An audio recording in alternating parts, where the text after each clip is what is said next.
Something really creepy happened to me last month. I live in an apartment building. It's pretty standard for the most part. The place is nice, and most of the residents seem nice as well. It's not a dumpy place or anything, but it's not the greatest in the world either. I've lived here for almost 2 years, and it's been good. There's a mailroom just inside the doors on the first floor where we get packages and stuff. I order things online all the time, and I have an Amazon Prime account that I use a lot. It's very convenient because you can get next day delivery sometimes. I remember that my coffee maker broke one day and I decided to order a new one. I drink coffee quite a bit, especially in the mornings before work. So I found one on Amazon for next day delivery. I saw when I was at work the next day that it had been delivered, and I went down to the mailroom when I got back home from work. However, when I arrived in the mailroom, I couldn't find my package. There's usually a lot of packages in the mailroom, but I looked at each and every one of them, and mine was not there. I didn't know if somebody had took it by mistake or what, because it said that it had been delivered. So I went back up to my apartment, and I was going on Amazon trying to figure out how to get my money back or something. Then, suddenly, there was a knock on my door. This was nighttime, so I didn't know who could be there. I got up and walked over to the door and looked through the peephole. Nobody was there. I opened up the door out of curiosity. There, sitting on the ground, was my coffee maker. I picked it up and was just so confused. I brought it inside and saw that the box was already open. The coffee maker was inside of it, but I had no clue why it was left on my doorstep now. After thinking about it for a while, the only thing I could think of was that somebody else took it by mistake. Maybe they thought it was theirs and opened it and then realized that it wasn't theirs. I really didn't know. That didn't seem to make a whole lot of sense, but I couldn't think of any other logical explanation. I also didn't know who had done it. I decided not to contact Amazon or anything. I figured this was just a freak thing and it wouldn't happen again. And at the end of the day, I had gotten my coffee maker like I had ordered. After a few days, I pretty much forgot about it. I used the coffee maker and it worked fine and everything. Well, sometime the next week, I ordered something on Amazon again. This time, it was skincare stuff. I went down to the mailroom to get the package when I got home from work again. It said that it was delivered. So when I looked in the mailroom, once more, I could not find it. When I looked at every package there and none of them had my name on it, I remembered back to the last time. I thought to myself, this better not have happened again. I went back up to my apartment and really did not know what to do. Sure enough though, later on in the night there was a knock at my door. I quickly went over to it and opened it. Whoever had knocked was gone, but my skincare products were also not outside the door.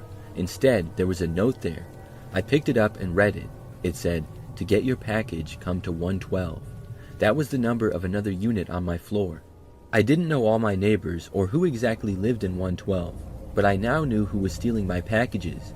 I did not go to the room to get it. Instead, I reported it to management of the apartment building. They ended up investigating by looking at the security footage. A guy who I had seen around a few times but never spoke to was the culprit. It showed him taking both my packages back to his apartment, then putting the things on my front step. He ended up getting evicted for it. Why he did that, I don't know."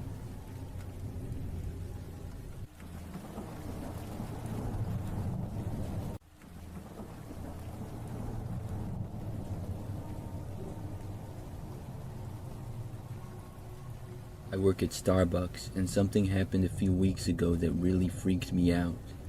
For a little background, I'm an 18-year-old female and have worked at Starbucks for about 6 months. So I was working until close one day, and I was behind the counter making drinks for most of the time. For much of the shift, I was kept pretty busy. I didn't really notice many of the people that would be sitting around inside. Our location is large enough that there's a good amount of tables and seats. It's fairly popular for people to bring their laptops and work and things like that. At one point, I noticed a few of the people sitting around. One of them was this guy sitting alone at a table on his laptop.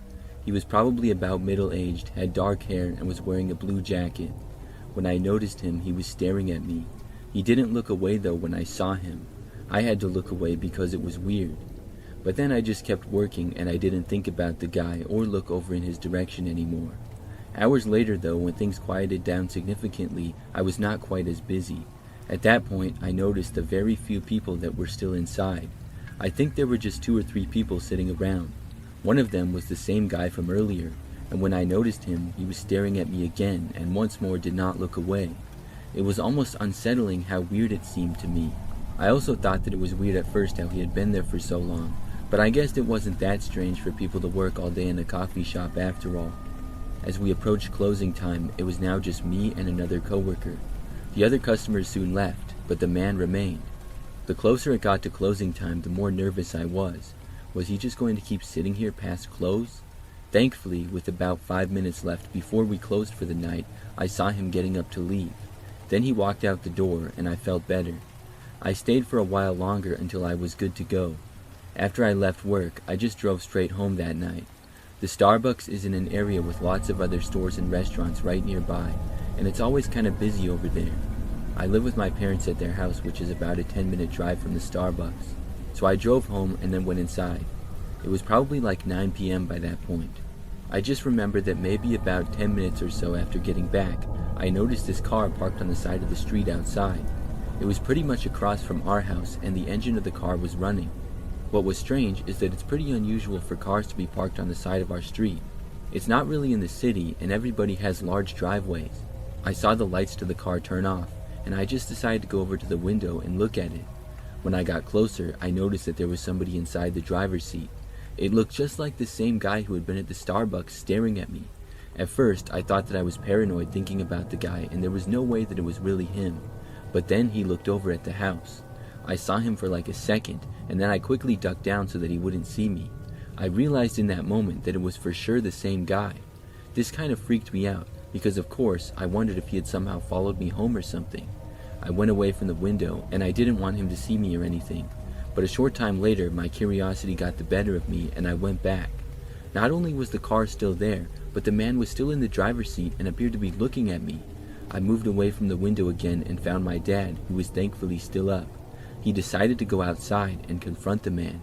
However, as soon as my dad left the house and began to walk towards the car, it quickly drove away. I figured that was pretty incriminating and that he probably wasn't just there because he was lost or something.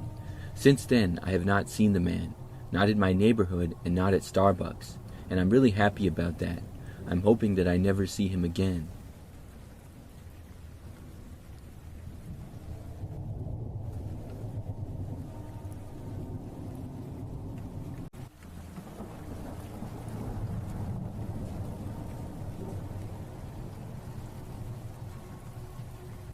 For a short time period, I used to work as a customer service representative during nights. It was a job that I did from home. I would work my normal job during the day and then work the night shift at home taking calls. I had a guest room in my apartment that I worked out of, and it was normally pretty easy. I used my guest room as an office, and from like 8 o'clock at night until midnight, I sat at my desk with my headset and my computer. I was able to take calls, help customers for the business that I worked for, and stay at home. I was working a lot at the time to save up money, and I only did 2 jobs at once for several months. For this job though, I wouldn't be getting calls all the time. I'd get maybe like 10 a night, so there was a lot of downtime where I could just relax mostly, and I got paid the whole time, which was good. So nearing the end of my shift one night, it was shortly after 11 p.m. This was not necessarily a quieter time, but it was just later. I found that there was about the same amount of calls regardless of the time. But on this night, I hadn't happened to get a call in a little while. So then, I got a phone call and answered. Except this was not the normal customer. When I said hello, at first, nobody said anything on the other end of the phone. When I said hello again, this time I heard a man's voice start to speak. He did not sound normal though. It was like he was trying to disguise his voice or something. What he said next really creeped me out. The man told me that he was outside my apartment. I said, "Come again?" The man then said that he was right outside and claimed that he could see me. I asked if this was a prank, and he started laughing this creepy laugh. I didn't recognize the voice as anybody that I would know. I asked again why he called. The guy said that he just wanted to let me know that he was right outside my place and that I should go look. I didn't believe him at all. I said, "No, you're not." Then I hung up on him because I was not willing to play games with some prank caller. But then, moments later, there was a knock on my apartment door. Instantly, I was extremely nervous. I had truly thought that it was just a prank call, but now it didn't seem like it. I stayed where I was in my office. Then there was another knock on the door. I decided to get up and go and see who was there. I walked over to my front door, but by the time I got there, I looked out of the peephole and whoever had been there was gone. Then I got another call. When I answered it, it was the same person right away. He gave me another creepy laugh and asked why I didn't answer the door. I asked who it was in a nervous voice, and then he hung up on me. I was so creeped out, fearing that I was being stalked or something, and I called the police. I told them what happened, and they said they would send an officer to my location. As I was waiting for them to arrive, I got another phone call. When I answered it, it was the same person, but just laughter. It was really creepy. Then they hung up again. When the police officer arrived at my apartment, I told him what happened, and he looked all around the building. Unfortunately, he never located who did it. After that, for the rest of my time working that job, nothing else like that happened. I still don't know who did that to me or why.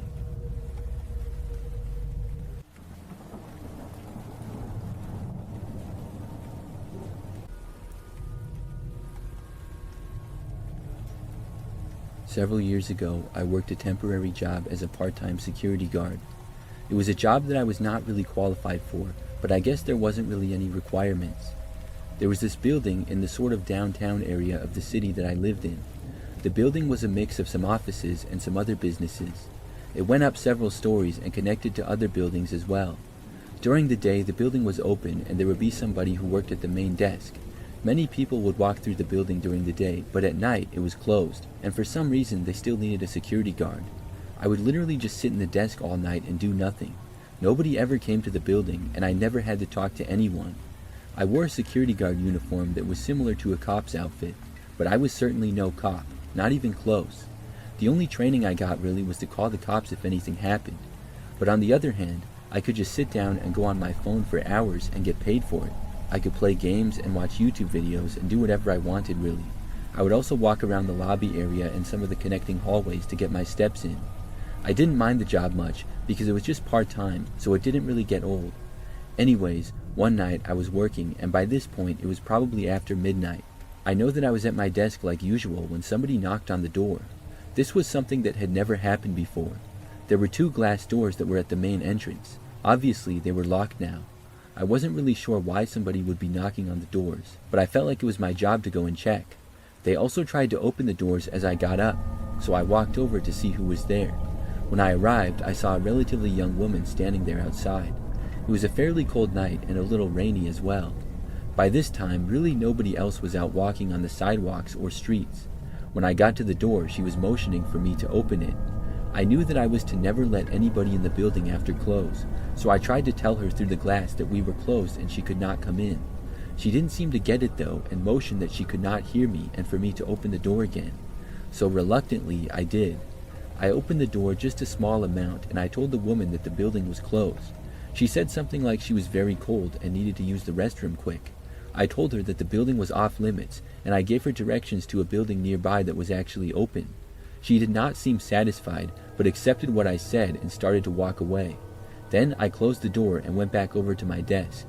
That was the first time that anybody had ever come to the door while I was working. In fact, it was the first time that I had ever interacted with anybody at the job. However, not more than 20 minutes later, I heard a knocking at the door again. This was really weird, but then I figured that it was probably the same woman there again for some reason. I walked over and saw that there was now a man standing right outside the door. He had a hooded sweater on, but that didn't seem very suspicious because the weather would call for that. The man knocked again and waved me over. I walked over to him, and then without really giving it a second thought, I opened the door a crack. I was going to tell him the same thing that I told the woman. However, literally the second that I opened the door, the man barged his way in, pushing the door into me. Then he pushed me over, knocking me to the ground.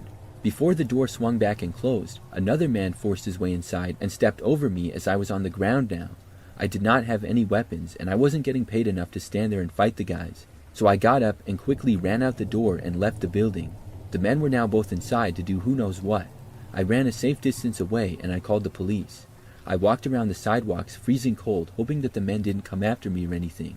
Soon though, the police got there and I flagged them down. 3 cars with a total of 5 officers arrived on scene, and some stayed and talked with me while others entered the building. And thankfully they were able to apprehend the 2 men who were still inside the building. They also tracked down that same woman who I had talked to earlier. Apparently she was the getaway driver for the men and was in on it, which made sense. After that I went back to work, but quit a short time after. That was a little too much action for me. I'm still mad at myself for opening the door and letting the guys in. I had just talked to the woman and that had gone fine though, so I wasn't really thinking. I guess maybe their original plan was to try to get her in the building. When that didn't work, they decided to go in by force.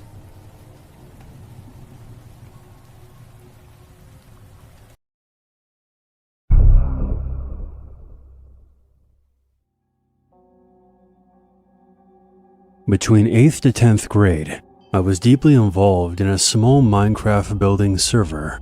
The average age of the players was probably 15 to 17 years old, and we Skyped almost every day for hours. We quickly grew close and would follow each other on other social media platforms. I became really close with one member in particular. His name was Peter. He was in the same grade as me, and I heard rumors that he might have had a crush on me. Rumors that he denied. I found the idea laughable, since we only knew each other online. We were in the same grade, but not in the same school, so I brushed it off, and things were okay for a while. But eventually something felt off. During our conversations, I started catching him in small lies, which bothered me. Deciding it was time to distance myself, I stopped talking to him. A few months later, after no contact, Peter texted me out of the blue. He said that he might transfer to my high school to qualify for an in-state college tuition. His plan was to live alone and support himself while still in high school. My stomach dropped. This felt very wrong and out of nowhere. Still trying to stay calm, I told him that his plan was absolutely insane and pointed out how oddly convenient it was that he just happened to choose the school that I attended. But he insisted that this was a coincidence and that his plan would work. I really hoped that he was bluffing, just messing around. But a short time later, he claimed that he had already purchased plane tickets to visit my high school and stay in my town. Fear washed over me as I realized that Peter was serious and had an unhealthy attachment to me. He wasn't bluffing. To my horror, he posted a Snapchat photo from the airport. He asked me to meet up while he was in town, but I denied. Later on, his Snapchat account showed him touring my high school, taking videos and pictures, likely hoping that I would see them. Fortunately, I was home with pneumonia that day and didn't have to face him. Over the next few days, I was on edge, terrified that he would show up at my door.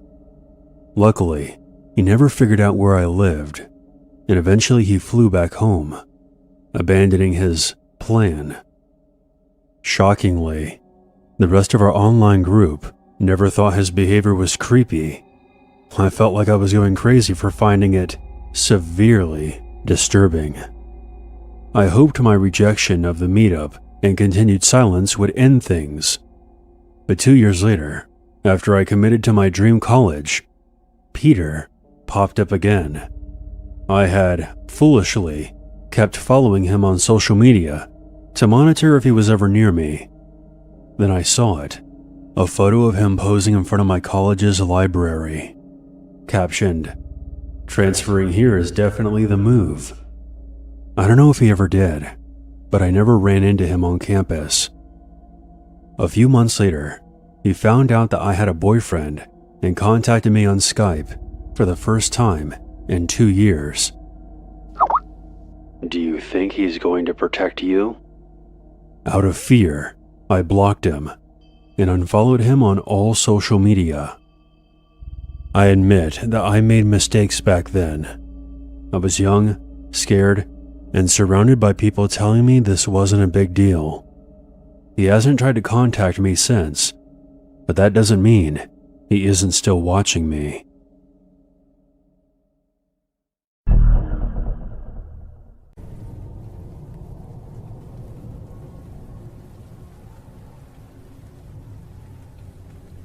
When I was in college during my junior year, I lived in a house with another guy. His name was Sam, and we had met the year prior in a class project.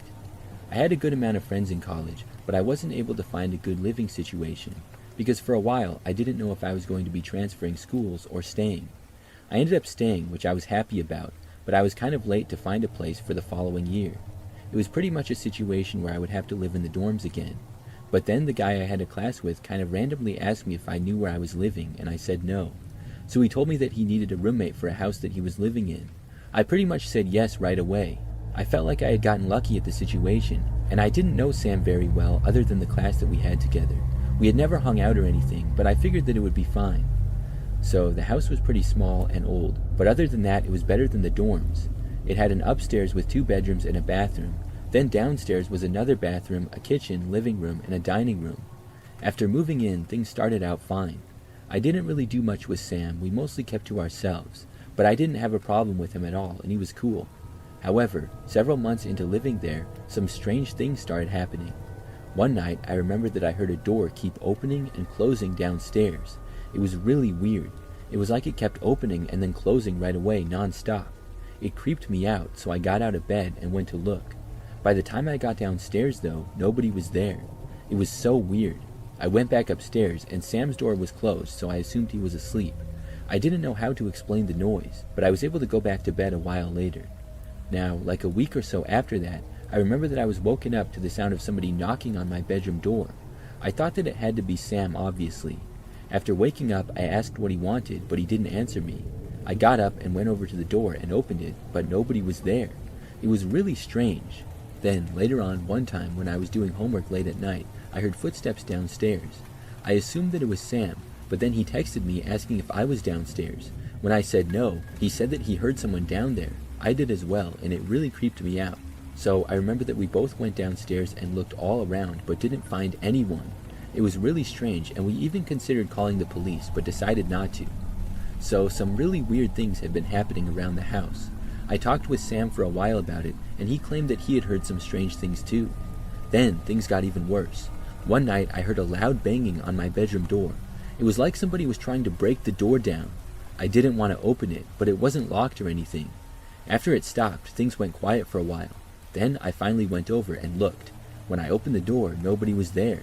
It was very strange how all these weird things were happening. I didn't even want to live in the house anymore.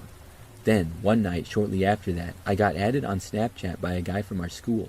I knew him because he was friends with Sam, but I wasn't really friends with him. After adding him back, he texted me and asked me if strange things were happening in our house, and I said yes. The guy then told me that it was all Sam.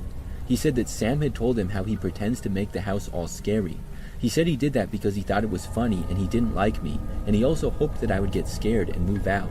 Apparently, this guy had had a falling out with Sam for some reason, and they were not friends anymore. So now this guy wanted me to know the truth. He also said that he had even helped Sam once. I think it was the time when we both heard somebody downstairs. Anyways, I was shocked to hear it, and I wasn't sure if I should feel better or worse about this. I decided to confront Sam about it the next day. At first, he denied it, and then he tried to play it off as a joke. We argued briefly, and then we went our separate ways. For the rest of the time that I lived there, I barely spoke to Sam at all, but also nothing else strange happened.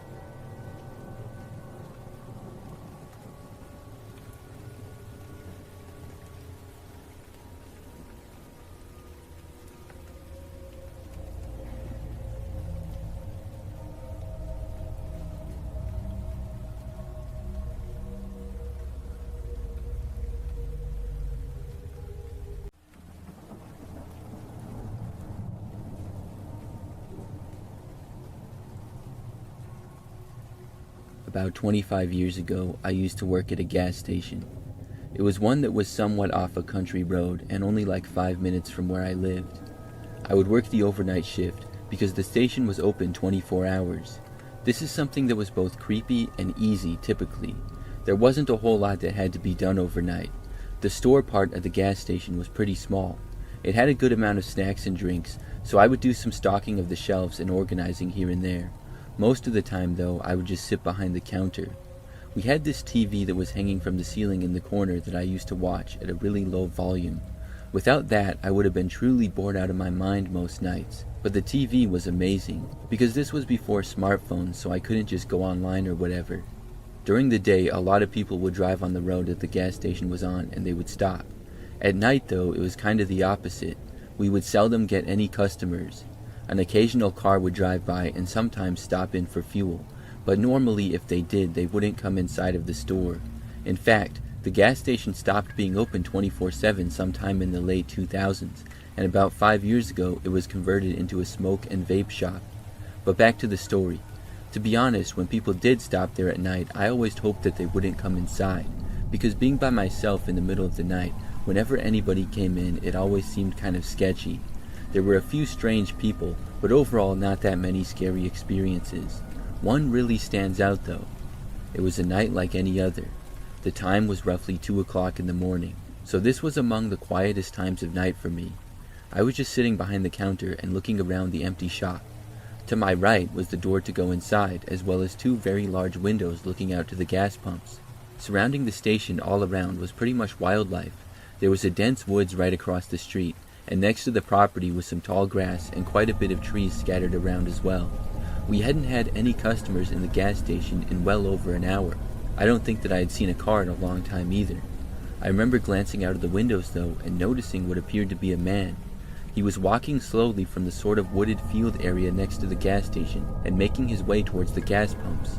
It was really strange to see because there was no real place that he would be coming from. After making his way to the pavement, he just kind of started standing around for a while. It was very strange. I kept watching him because I was very curious as to where he had come from and what he was doing.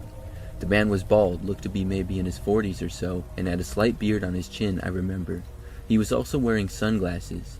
After standing around and looking the other way mostly for like 2 or 3 minutes, he started to walk towards the gas station. I thought at that point that he was going to go inside.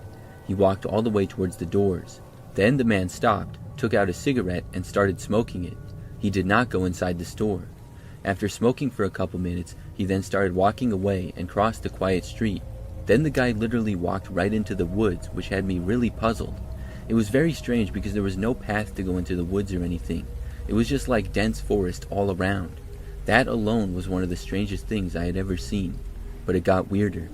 So maybe 30 minutes later, we still hadn't had any more customers. Out of nowhere, I saw movement outside and I looked up. I was just on time to see the same man emerging from the woods. After that, he walked across the street and back onto our property. This time though, he walked all the way to the front door and actually went inside. When he was in the shop, he started walking for the counter. I said hi to him, and the man said that he needed $1,500. I had a bad feeling when he said that, but hoped that I was misunderstanding him. I asked what he meant. The man then demanded that I give him $1,500. His voice was now angry. I looked at him, and he wasn't holding any kind of a weapon or anything, but he was leaning in fairly close. I didn't know if he had one on him, but I always kept a bottle of pepper spray just behind the counter in case. When the man demanded it again, he leaned towards me even closer and shouted. That's when I took the pepper spray, pointed it right at his face, and let it rip. The man was instantly blinded by it and moved backwards. He grabbed his eyes, and I yelled at him to get out of the store and that I was calling the police. The man backed away and thankfully left. When he got outside, he walked around covering his face, then crossed the street again and went back into the woods. It was very weird. I kept an eye out for the rest of my shift, but I didn't see the guy again. In fact, I never saw him for the rest of the time that I worked there. It was one of the weirdest situations I've ever had.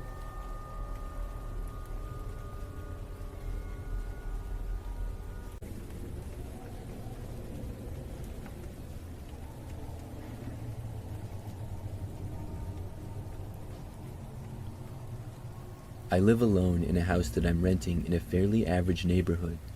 I moved here last year and something really crazy happened shortly after. So it all started one day when I noticed this car parked a ways down the street. It was across from my house and a little ways down. It sort of stood out because it was a red car, so it got my attention. I went outside to get my mail at the end of the driveway, and I remember that as I did, I noticed that there was a man in the driver's seat of the red car. I found that strange because I had noticed the car out there like an hour earlier. So had he just been sitting in the car the whole time? When I saw the guy, he was not looking at me, but looking down at, I'm guessing, his phone. I just casually turned around and then walked back inside of my house. It didn't seem like too big of a deal to me or anything. So as it got later, the sun started to set. I was passing by the front of the house and I noticed the red car was still there. But also I could see that the man was still in the driver's seat. And then I saw that his driver's window was down and he appeared to be taking a picture of my house or something. His phone was out and sort of pointed in my direction. I didn't think that he could see me or anything, but I moved away just in case. Several minutes later, when I looked, he was finally gone. It was a pretty weird thing, but he was gone now, so I figured that was that. As strange as it might be, I just hoped that he would never return. But I was wrong. 2 nights later, I was at home by myself, and it was much later at night now. I didn't have work the next day, so I was staying up pretty late. I was in my bedroom and I heard the sound of a loud bang coming from the back door. I got up and was instantly thinking that someone was trying to break in. After leaving my bedroom, I started to head towards the back door but slowed down. I heard another loud bang and looked around to see if I had any kind of a weapon. I really didn't though. Maybe I am unprepared, but I just never thought that somebody would try to break into my house. I then heard whoever it was trying to open the back door to the house. Thankfully, it was locked. I went over and looked out of a window. I just barely saw what looked like a man there, but I couldn't really make out any details. Everything was happening so fast. For some reason, I did not call the police right away. Looking back, I don't know why. You would think that would be the first thing to go through my mind in that situation, but I guess you never know how you will react in certain situations until you get in them. So anyways, there I was at the back door with some guy trying to get in. I got this crazy spontaneous idea and took out my phone. No, I still did not dial 911. Instead, I went to YouTube and looked up a really loud and annoying alarm sound. I clicked on the first video, and thankfully I forgot to turn my volume up because an ad started playing. Then I skipped the ad and turned my volume all the way up and hit play. The annoying alarm started blaring, and thankfully it worked. The guy at my back door stopped trying to break in and he moved away. He then went back around the front and left my property. Then, after I calmed down a little, I finally came to my senses and dialed the police. They came out and looked around and saw some slight damage to my back door. I filled out a report and then the police left and said they would look around for the man. However, he was never found to my knowledge. I believe that it was the same man who I had seen days prior. I don't know for sure, but those two suspicious situations seem to be linked to me. Thankfully, nothing like that has happened since.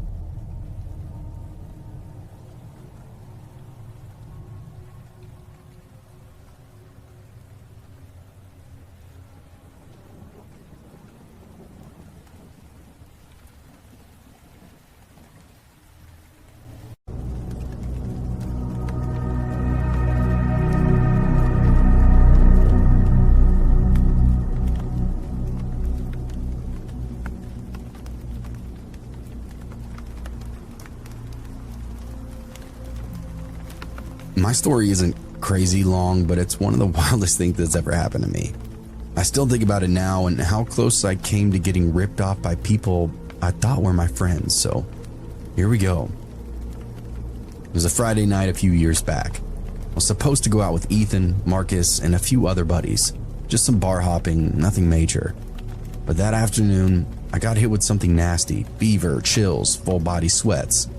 My stomach twisted itself into knots, and the thought of even standing up, let alone drinking, made me want to puke on the spot.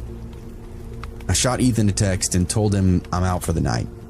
He hit me back with a laughing emoji, called me soft. I told him to have a drink for me and crashed on my couch, with Netflix playing in the background. I must have dozed off because the next time I looked at my phone, it was well past midnight. My fever had eased up a little bit, but my body still felt wrung out. The TV flickered in the dark, some show playing I can't even remember putting on. I barely even had the energy to sit up, so I just let my eyes unfocus, sinking in and half out of sleep. And then I heard this metallic scrape. At first, I thought it was the TV, some weird sound effect, but when I turned the volume down, I heard it again. And this time, it was followed by whispering outside. My body went rigid, whispering. Low, hushed voices just outside my door. My mind quickly scrambled for some kind of explanation. Was it the neighbors or maybe drunk kids messing around? But then I heard that metallic scrape again, but it was longer this time, like something being dragged across my lock. My stomach quickly turned to ice. I slid off the couch, moving slowly and carefully. The TV cast just enough light to keep me from tripping as I crept towards the front room. I pressed my back against the wall near the window, took a deep breath, and then just barely peeked through the side of the curtain. Two men, dressed in dark clothes, both wearing ski masks.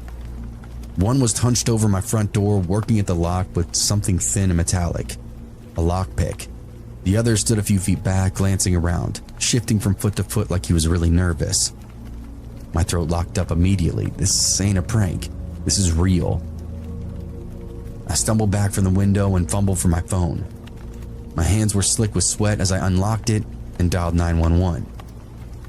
The dispatcher answered, voice steady and professional. 911, what's your emergency?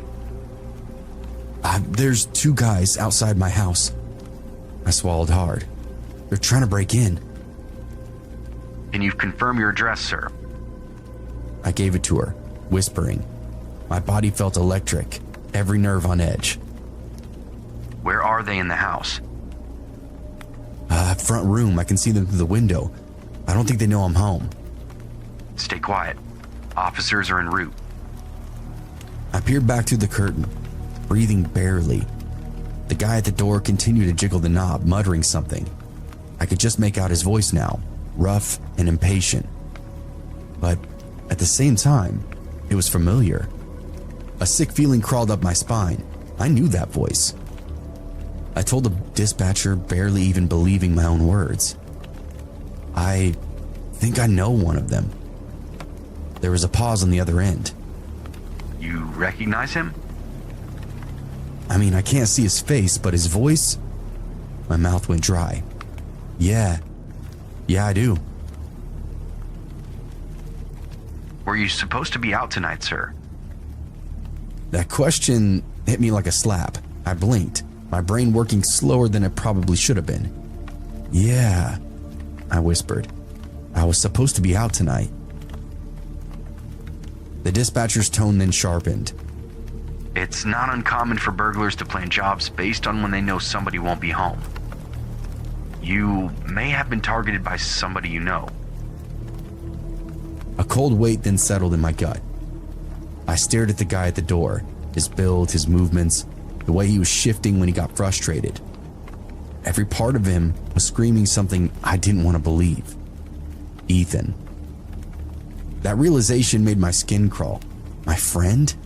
A guy I was supposed to be out drinking with. He thought I wasn't home. He thought my house was empty. The dispatcher kept talking, telling me to stay on the line, but I wasn't listening. I hung up and called Ethan. Outside, I saw his phone light up in his pocket. He froze. The other guy just looked at him, confused. Ethan hesitated and stared at his phone for a second. Then, instead of answering, he sent it to voicemail. My stomach twisted and I called again. This time he didn't even check, just let it ring. I swallowed down the fear and that rage bubbling up underneath my skin. I typed out a text with shaking fingers. I'm home and I can see you.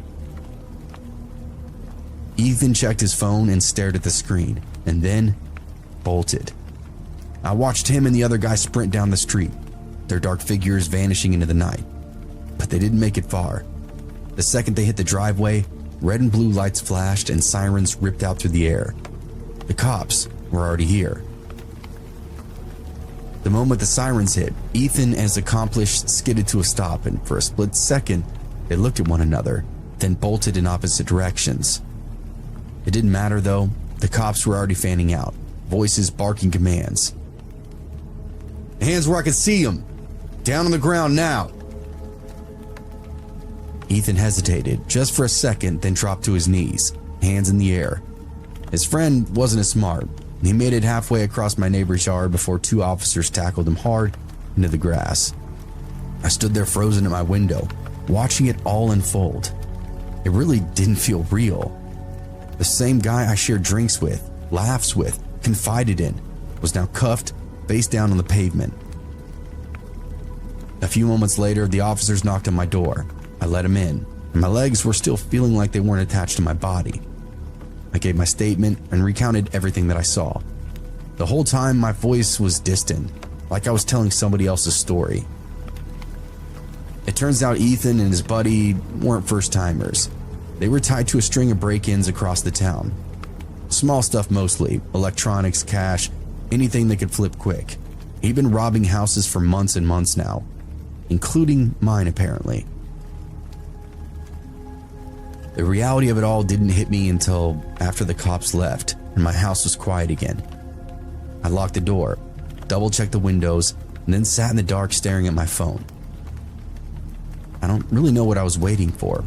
A follow-up for the police or my friends, really anything, but nobody reached out. I sat up for most of the night totally perplexed, half paranoid. It was a really weird feeling. I ended up just taking more cold and flu medicine and forced myself to pass back out. Over the next few weeks, I distanced myself from some of the more sketchy friends I'd made over the years and got all the info I could on Ethan. He went away for a few months, maybe a year, but he's out and about again. He even tried apologizing to me, but I still don't talk to him. Folks like that definitely aren't worth the trouble.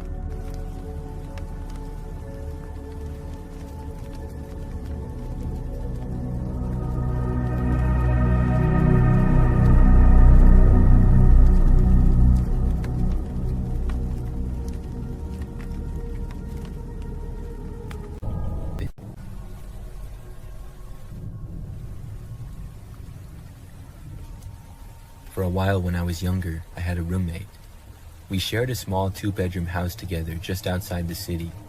I didn't know the guy until I moved in, but I didn't have any money and I needed a roommate to afford renting the house, so that was the only reason that I lived with him.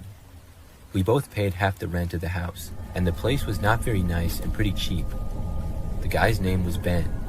When we first moved in, we seemed to get along decently.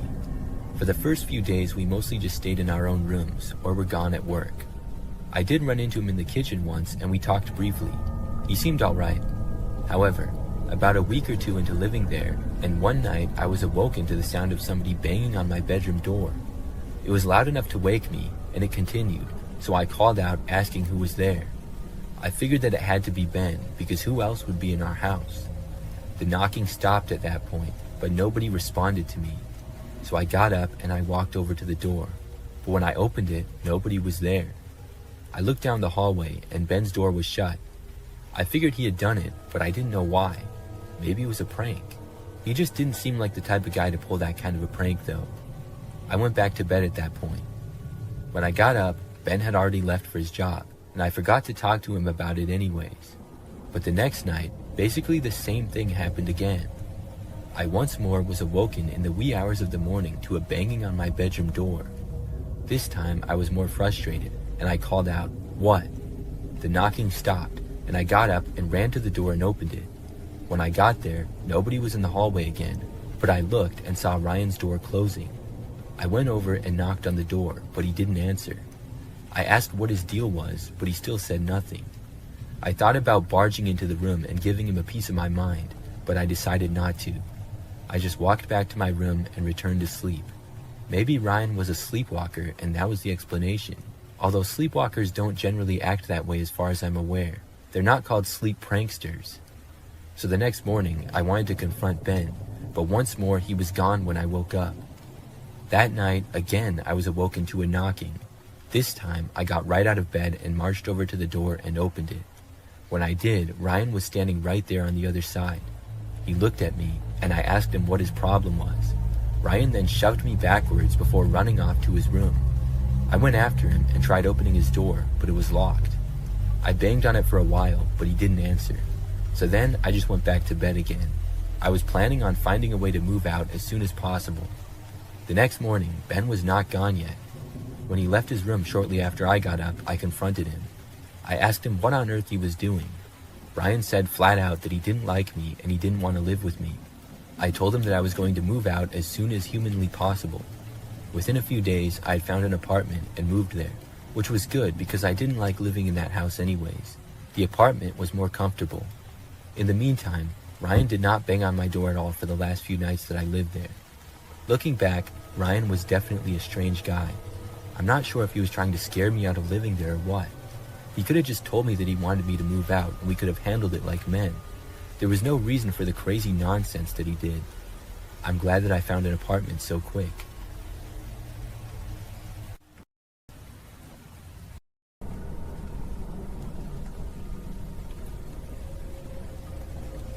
A few years ago, I stayed at an Airbnb for the first and last time in my life. A small group of friends and I were on vacation, and we found an Airbnb for cheap, which still looked nice. It was nice because we didn't need to have any interaction with the host, since it was just a lockbox on the door with the key. The host had texted us the combination to get the key from the box, and we were able to let ourselves inside. Once inside, we got settled in and started making dinner. The house was pretty nice, just like we thought. What was strange though, as we explored the rooms, we noticed there were a lot of valuables just sitting out. For example, one of the rooms had a PS4 plugged in, and in a drawer in another room, there was some car and house insurance things, as well as some cash in a wallet. We thought it was strange how trusting the host was of random people staying in his place not to steal anything. We weren't planning on taking anything, but I'm sure there's some people who wouldn't think twice about it.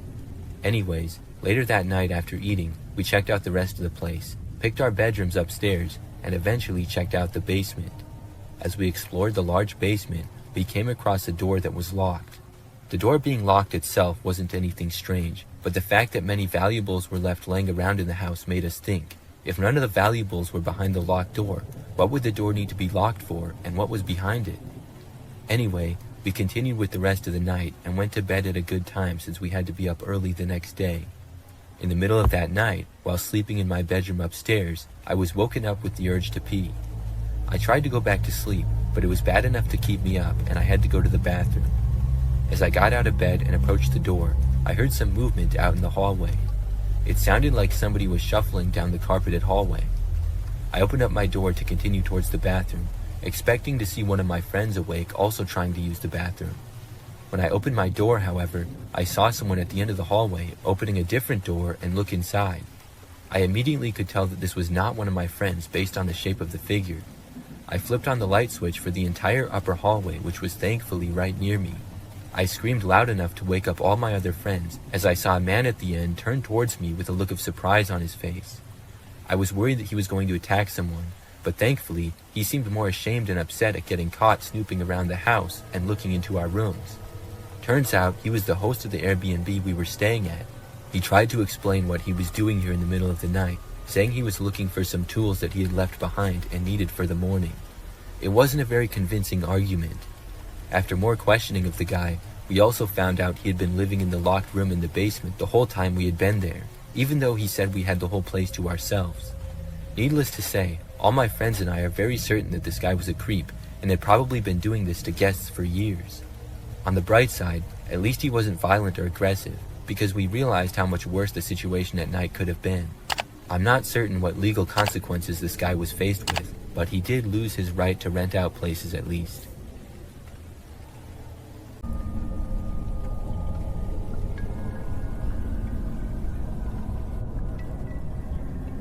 I live alone in a house and have lived here for 2 years now.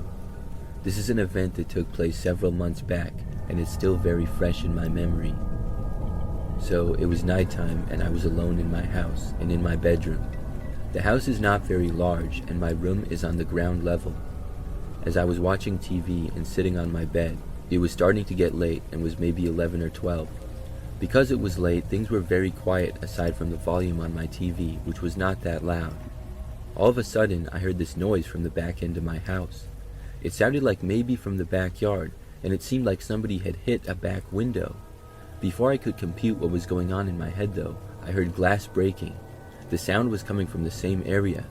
Then I knew that somebody was breaking in. My first reaction at that point was to run to my bedroom door and lock it, which I did. I heard whoever had gotten in the house was still at the back side of it. Then my next course of action was to dial 911. I went over and located my phone, which was also on my bed. I quickly scrambled to dial for the police. Then I went to the back corner of my room. As soon as someone answered the phone, I said that my house was being broken into. I gave my address, but I spoke as quietly as I could. I didn't really hear anything during that time as far as where the intruder was, but maybe 30 seconds later, I heard the footsteps approaching the hallway where my bedroom is. Then, moments later, they arrived right outside my door. I muted the phone and tossed it aside in a panic. I didn't want them to hear me. Then, the intruder tried opening my bedroom door. That got me really scared because I had hoped that maybe they wouldn't want to be seen. I felt like they knew I was in here, but possibly they just wanted to see what was in the room. Maybe they just wanted to steal stuff. But now they were coming straight for me.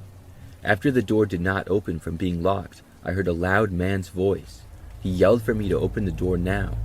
It was very angry, and of course, I was not going to do that. After a few seconds, he banged on the door very hard 2 times. At that point, I just wanted to get out of there. I debated trying to open my bedroom window and jump out of it, or I could look around and see if I had anything to use as a weapon. I didn't really have much of anything though. I was heading over to the window and the guy started to walk away. Then I stopped. If he was leaving, I didn't want to run into him out of the house. I wasn't sure where he was going though or what he was doing, but I was just moving off of instincts at that point. My mind barely was even thinking at all. I don't even know how long this went on, but I was basically just pacing around and listening for the man. I didn't really hear much though. After I have no idea how long, I heard my back door opening. Then, probably like 30 seconds to a minute later, I heard noises out front. I still thought that it was the man, but it was actually the police. They came inside and I finally left my room. After searching the house, the man had left out the back door just a short time earlier. Some other cops searched the neighborhood and were able to find the man. He was caught just a block away, which made me feel 100 times better. I didn't know who he was or why he chose to break into my house. I'm really glad that my bedroom door had a lock on it though. If not, I'm not sure what would have happened.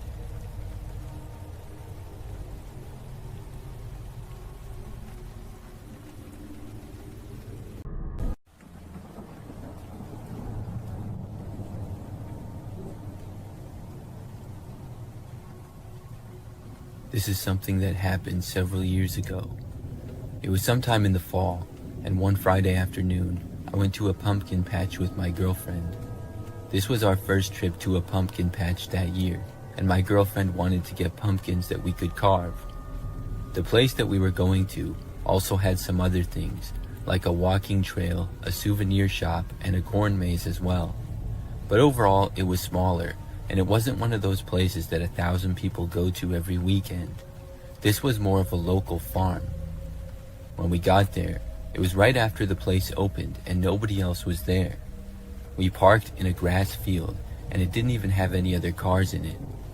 I noticed that there appeared to be one employee there because there was a guy standing near the entrance of the pumpkin patch. I assumed him to be the owner of the farm. Before going there though, we walked down the path and the trail that it had around the farm. That took maybe 20 minutes or so. The path went around the farm and then ended right near the pumpkins. When we got there, I remember that we saw the guy standing there and said hi to him. He said hi as well. The man was about average height, was wearing sunglasses, a hat, and a t-shirt. Then we started walking through the massive field of pumpkins. I thought that it was a little bit strange that we were still the only people there, but it didn't really seem that crazy. There were a lot of pumpkins to choose from, so we wanted to get ones that were near perfect, and we took our time looking through them. I remember after walking down to one end, I noticed that the guy that worked there was kind of walking towards us. I didn't know why, but when he got like 50 feet away, he just kind of stopped and looked at the pumpkins. I looked over at him and then back to looking for a pumpkin. We went to basically all parts of the giant field. So when we were on another end a little while later, I remember seeing the guy kind of walking towards us yet again. But he didn't approach us that time either. He just stopped a ways away. I wasn't sure if he was watching us or what. Either way, it seemed kind of weird. A while later, we found one pumpkin for my girlfriend, and I was still looking for one for myself. I remember noticing that the man was just flat out staring in our direction. He was standing like right in the middle of the patch, just looking at us. The guy was beginning to give us the creeps a little bit, so we decided to wrap things up as quick as possible and get out of there. Within the next couple of minutes, I found the perfect pumpkin and we went up to buy them. By now, the man had gone back to his place at the little table that was near the entrance. When we reached him with our pumpkins, I put them on the table and I said hi to the man. He finally spoke again, saying hi in a quiet and sort of unfriendly way. I started to reach for my wallet, but the man then said that we could just have the pumpkins. I was shocked. I asked why, and he said that it was no problem and we could just have them for free.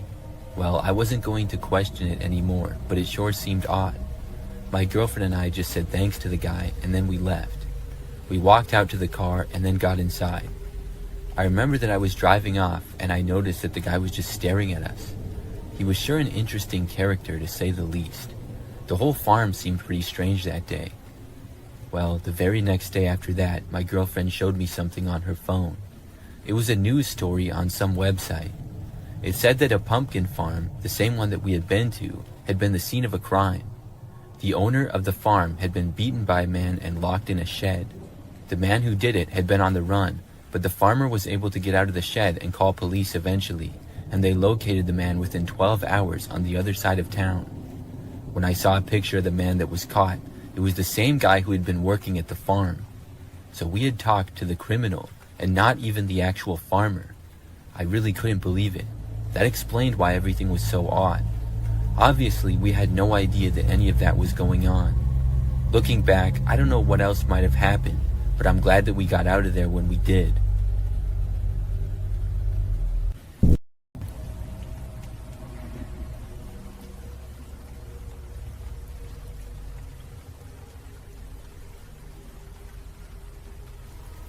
Back in the day, I used to work at Sears. This is when they were doing really well and had tons of stores. If anybody doesn't remember Sears, they were a large department store that sold many things like appliances and clothes. It's mostly gone out of business in recent years though. But when I worked there, we would get lots of people in the store. Well, one time I was working a long day in December. With it being around Christmas time, there were lots of people shopping for gifts and stuff. It was also a weekend, so that added to it. I worked basically all day and I saw countless people.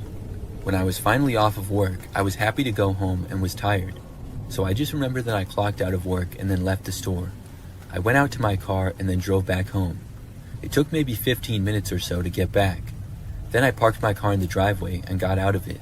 However, as I was walking up to my front door, I heard a car coming down the street, which was usually very quiet.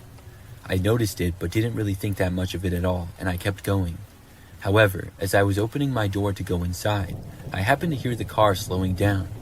I looked over to see that the car was starting to pull over to the side of the street in front of my house. So I stopped and I kept watching it because I wanted to see what this car was doing. I did not recognize the car as a neighbor or anybody that I knew. The car pulled over and came to a stop just in front of my mailbox. Then the driver's window rolled down a little and I saw somebody open up my mailbox and then put something inside of it. I couldn't really tell who the person was from where I was. I think it was a man, but I'm not 100% sure. Anyways, I didn't really know what this person was doing or what they had put in my mailbox. After that, they rolled their window back up and then they drove away. I went back outside and after seeing that the car was out of my sight, I walked down to my mailbox. I opened it and I looked inside to see an unmarked envelope. I brought it inside. When I opened up the envelope, there were several Polaroid pictures in it. They were all pictures of me. The first were me working at Sears earlier that day when I was at the registers working as a cashier. I had not known that any of these photos were taken. They were taken at a distance too, so it was not obvious to me and I never noticed it. There was then a photo of me walking in the store, I think when I went on my break. And the last photo was of me walking out to my car in the parking lot after work. This was clearly taken from inside of a car that was also in the parking lot. I hadn't noticed any of them. Of course, I was very freaked out by this. I didn't know what to do about it or anything. I didn't go to the police or report it, but I did tell my friends as well as coworkers. They were all just as confused as I was. The rest of my time working at Sears, I didn't notice anything else like that, and I never saw that car at my house again. I'm not sure where the pictures are. I think I still have them somewhere, but I couldn't find them. It's been so long. But I'd still like to know why that person did that. Was it just an elaborate prank? Why would they choose me though? And they must have followed me home without me noticing. It's all very strange. When I moved into my first ever house after living in apartments for many years. I was excited to have my own house with a small yard as well. The house was not the nicest one ever, but it was decent. The neighborhood was pretty typical. There were a bunch of houses on both sides of a quiet street with fairly small yards. After moving in, I was working on unpacking everything one day and I got a knock at the front door. I went over and saw a woman standing on my front step. I answered the door to her, and she said that she saw that I had just moved in. She had a box of cookies and gave them to me as a welcome gift. I thought that it was really nice of her, and I told her thanks. We talked for a short time, and she told me that she was my neighbor and lived down the street. Then she left, and I went back inside. I remember that a few days later she showed up at my house again. This time, the woman asked me if she could borrow a screwdriver and said that she didn't have one. I did, so I went and got it and gave it to her. We chatted for a very short time about basic stuff, and then she left. I remember when she was walking away though, I was expecting her to live maybe next door or right across the street. but I saw her turn and walk down the street and then go so far down that she went out of my sight. I didn't even see what house she went in. I still assumed her to live on the street, but I was kind of surprised that she didn't live closer. So the next day she brought the screwdriver back. When she did, I asked her where she lived exactly. She just told me that she lived down the street, not too far. I remember asking which house, and she just kind of pointed and said you couldn't quite see it from here.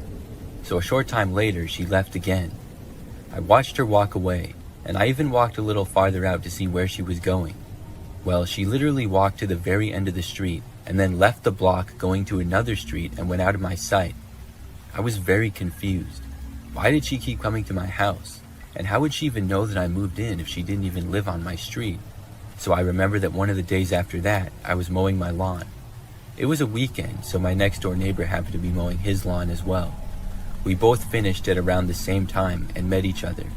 We got to talking a little bit, and he said that he had been living in the neighborhood for over 20 years. I mentioned the lady to him, and I asked him who exactly she was. And after I described her in the best detail that I could to the guy, he said he had no idea who I was talking about. He thought that the situation seemed strange. So for a few days after that, I didn't see the woman or anything. But then, one day, I had work in the city. I worked in a pretty typical office building downtown. So the really weird part is that after work, I was walking down the street to get to my car. I saw this car parked on the side of the road amongst many others. But I saw a woman behind the wheel of one of them who appeared to be the same woman who was my neighbor. She was sort of far away. She appeared to look at me for a second and then look away. And when she was looking away, I didn't have a good view of her at all. I kept going and I soon made it to my car. I was not at all 100% sure that this was the same woman, but it sure looked a lot like her, and I tried to tell myself that I was just being paranoid.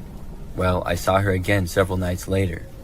It was pretty late at night, and I was staying up much later than usual. I remember that I was watching this one movie that was on TV. So when it was over and I was finally going to bed, I happened to walk past the living room window in the front side of the house. As I did, I saw someone walking on the sidewalk out front. It was a woman, and it was strange for anybody to be out this late. But when I looked closer, I saw that it was the same woman who I kept seeing. I was so confused by this that I was just standing there staring at her. She then turned and looked at me. When she saw me, even from far away, I saw a surprised look come over her face. Then she started walking off rather quickly. I actually went over to my front door and opened it up. I was so confused that I wanted to just ask her what was going on. When I opened the door, I went outside and stepped out into the yard. The woman turned and looked over her shoulder as she was walking away. I called out to her, asking what was going on. She did not stop, but instead turned back and started running. She ran out into the street, and I got to the end of my yard, but I didn't leave my property. I was not going to chase after her, but I wanted to see where she was going. The woman then ran to a car that was parked on the side of the street, across and a few houses down from mine. Then she got inside and quickly drove away. I was left as confused as ever. If she was my neighbor, why would she be driving away from here? I just went back inside and went to bed. And surprisingly, after that, I never saw the woman again. I'm still very confused about it. I'm not sure who she is or what she wanted.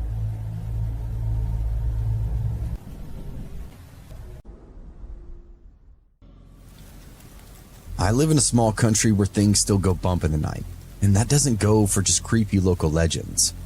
Dark strangers, cartels, I think you get the idea. Where I live, nowhere is truly removed from the day-to-day dangers of the unknown. It was a dark night. I found myself home alone. Here, it isn't uncommon for the entire family to live together. Grandparents, parents, children, grandchildren will all share a growing piece of property for wealth and security. It's the simplest way to live. But as you can imagine, being home alone is a rarity. With so many people under one roof, it's almost impossible to time anything just right to ever be actually alone. So I did what I always do. I hooked up the surround sound throughout the living room and turned out all the lights. I bundled up on the couch with my favorite snack and watched whatever I desired on the big family television. Despite the ever-present danger I mentioned earlier, I remember the evening being quite relaxing. Rain and a breeze moved in along the coast and created a pitter-patter against the roof. As the night went on, I thought I heard someone at the front door. As I moved to investigate, the sound and movement stopped, but being a stormy night, and that I had the sound up so loud, I truly in my heart believed I'd simply heard something that wasn't there.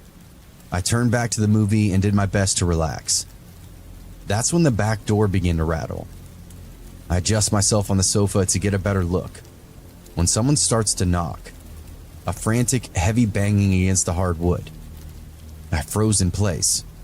Whatever I dismissed as storm sounds, or maybe just the junk blowing around in the backyard, is now undeniable.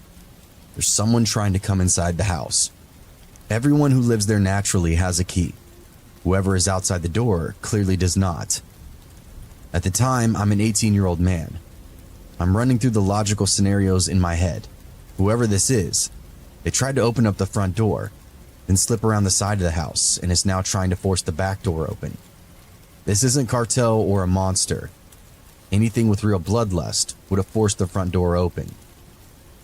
I reasoned that it's a common thief, probably someone very nervous and trying to remain unseen. Being 18, I decided to take them head on and show the world this asshole picked the wrong house. I moved from the couch to the kitchen, grabbed the biggest cleaver I can find. 10 inches of dingy, ugly steel. Still, the door handle is twisting back and forth. Go time. I have no idea what's going to happen, but I'm down for whatever. There's nothing like the mentality of a teenager. You don't know who you're messing with, I shouted through the door. The stranger on the other side stopped shaking the handle for a moment. I know you're out there. You have 3 seconds to get the out of here, or I'll cut you up. They didn't care. The knocking started again, even harder than before. My confidence quickly faded. I took a deep breath and readied myself. In my head, this was do or die. Hoisting the cleaver over my head, I unfastened the bolt and threw open the door before me. It wasn't a burglar or a gangster of any kind. It was my sweet little grandma. She stood there soaking wet with an expression of agitation, but also unmistakable terror. "What are you doing?" she shouted at me. "Me? What are you doing at the back door?" I asked. "I thought you were an intruder." No. She laughed as she stepped inside the house. I went and paused the television while she shut her coats by the door. She explained that she'd gotten home during the storm, tried knocking for a while. That was the noise I heard at the front door. I guess she knocked for quite a while because she finally gave up and decided to try the back door. The front entrance has a little cover, so she figured that even if it were locked, at least she would be out of the rain. That's when I started to hear the commotion and decided to go to war with whatever was outside. Glad I didn't though, because I seriously almost killed my grandma.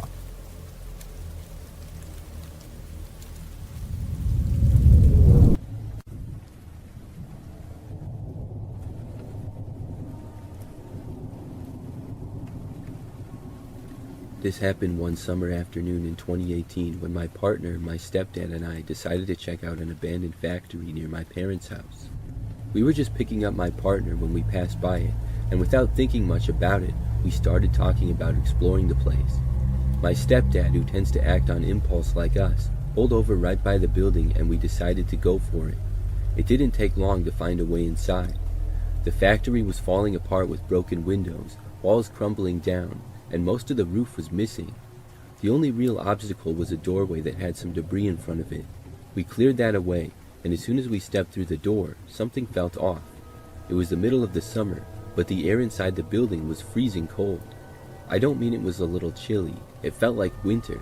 It wasn't even a damp kind of cold, like what you would expect from an abandoned building. And anyway, there was enough holes in the walls and roof that it shouldn't have been that cold. The inside was just as trashed as the outside. Piles of broken machinery, rusted metal, and old wooden beams lay scattered around.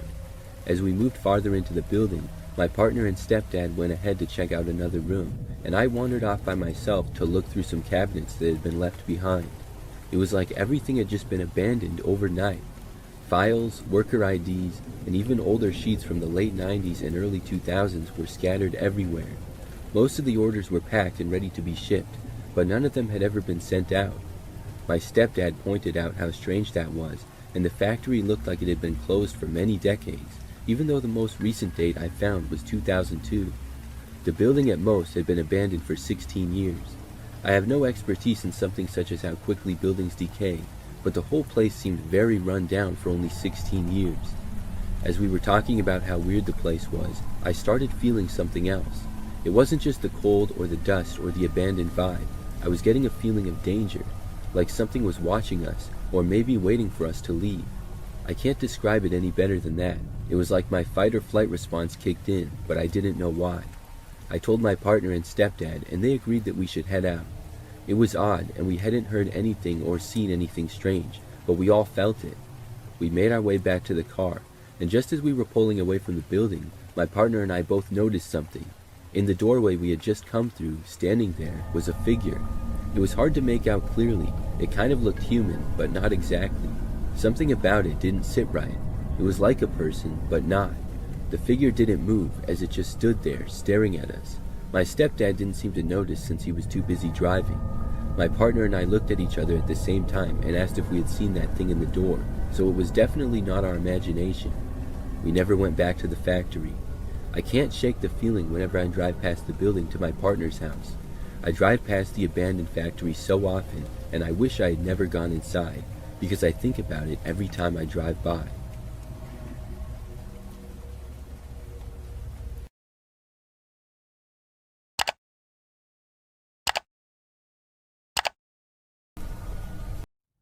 Not too long ago, I was watching YouTube videos with my girlfriend. We were at my apartment just hanging out at night. I have an apartment that's not the greatest. It's on the first floor, and I have a little patio that goes outside from the living room through a sliding glass door. Overall, it's fine though. So like I said, my girlfriend was over and we were just sitting on the couch watching TV. We watch YouTube or whatever all the time. It was probably like 9 p.m. or so. Suddenly, the screen went black for a moment, and then we were seeing some random phone screen. We were both very confused at first, but soon realized that someone must have connected their phone to my TV by mistake. There's a lot of apartment units close by, so you can connect to other people's devices if you really want to. We were seeing the phone screen of whoever this was going through their apps. I figured they would disconnect after realizing they were connected to my TV and not their own, and I expected the screen to return to what we were doing. In the meantime though, I was kind of interested to see what this person was doing, so I didn't bother to get up and turn off the TV or anything. The person then went into the Photos app on their phone. Then they started scrolling through them one at a time. It didn't take me long to see myself among these photos. There were pictures taken straight from my social media pages, such as Facebook and Instagram, just screenshots of them. And then there were pictures of my girlfriend as well. All kinds of pictures of both of us, from both my Facebook and her Facebook as well. And the more this went on, the more confused and creeped out we were. There were probably 10 photos of each of us, and this went on for several minutes. My girlfriend and I were talking to each other in disbelief, wondering who this was and what they were doing. Then, just like that, their phone disconnected. My TV returned to its home screen, and I was left wondering what on earth had just happened. But less than 5 minutes later, as my girlfriend and I were talking to each other trying to figure out what was going on, there was suddenly a knock at my apartment door. I rarely get anybody knocking on the door, so as soon as it happened, we both stopped talking instantly. After a moment, I got up and walked over to see who was there. When I got there, I didn't see anybody. I was even more paranoid now.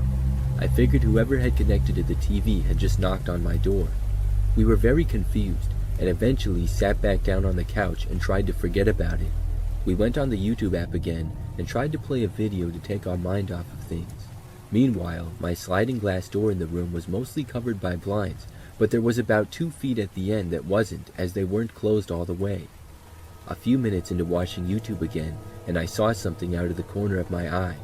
You couldn't really see anything outside with some light being on in the apartment and it being dark out, but I did notice that someone was really close to the window in the opening of the blinds. I looked closer, and the person came closer. Then I realized that there was a man wearing a black ski mask with his face right on the other side of the glass, looking in. My girlfriend noticed him just after me and screamed. She got up and ran out of the room, as I stood up and backed away in shock. Then, very quickly, the masked man turned and ran off into the night. I went over and closed the blinds entirely. Then I made sure that every door and window was covered and locked and all that. I was very paranoid for the rest of the night, but nothing else happened, and since then, there have been no other occurrences like that. It could have just been an elaborate prank, but that was a little bit far to be taking things in my mind, and I also have no idea who would do that kind of a prank to us. My girlfriend and I still get a little bit worried that something like that might happen again when we're at my place at night, and we also have no clue who it was that could have done it. I'm just hoping that they don't return.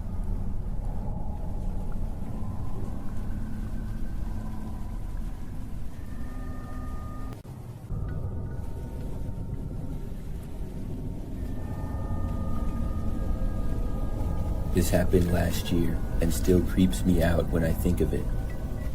So I was at home one night by myself. I was just in my bedroom scrolling through my phone. All of a sudden, I saw this Snapchat notification from a name that I did not recognize. I was curious, so I went to Snapchat and opened the snap to see. It was a selfie of what appeared to be a man. However, this photo was taken extremely close to his face, and he also appeared to be in a very dark room. I could barely see his face at all, and didn't recognize it to be anybody that I knew. The picture honestly looked very creepy. There was no words with the picture, and that was it. I guess at some point, I must have become friends with this guy. I didn't know when though. I had Snapchat for probably 10 years. I did not send a picture back, but instead typed a message for the guy, asking who he was. Then he sent another photo. When I opened it, I saw that it was much like the one before. It was honestly so creepy. I wish I would have screenshotted it, but I didn't. I thought that maybe the person sent a picture like this by mistake, but after the second one, I realized that it was not. I asked again who it was. The person's response, though, really shocked me. He simply said, "I'm coming over now." I thought that he had to be joking, but I also realized then that I had my location on Snapchat. I quickly went into the settings and turned my location off. If this guy was serious, I was hoping that he would not know where I was. Then I blocked the mysterious guy. I thought that was it. I returned to what I was doing, but I couldn't help but feel a little bit creeped out by the whole thing. Well, roughly 30 minutes later, there was a knock at the front door. I had a terrible feeling instantly. I think by now it was like 10-something at night. Not a normal time for somebody to come to the door. I carefully left my bedroom and went down the hallway. Eventually, I got to a window that I could look out and see who was there. When I did, I saw a man wearing a ski mask standing there. I couldn't believe it. The guy must have got my location before I had turned it off. I watched him knock on the door again. Then he started to look around. When he did, I quickly moved back and away from the window. I heard the guy walk off the step, but did not know where he was going to. The next thing I knew, I heard him right outside one of the main windows. I ran back into my bedroom and then called the police. I locked my bedroom door and covered my window. Then I just waited. I did not hear anything during this time. I wasn't sure what was going on, if he was trying to break in or maybe if he left. About 10 minutes later is when the cops arrived. They came to the front door and I told them about what happened. They offered to look around, and I almost said that they didn't have to, but I ended up saying sure. Then they looked around my backyard, and surprisingly found the man hiding in some bushes. When they located him, they asked him to come out. He ignored them and then tried to run. However, the police caught up with him before he left the yard. It was the same guy who had been Snapchatting me. I'm not sure what his plans were. I'm just glad that he was caught.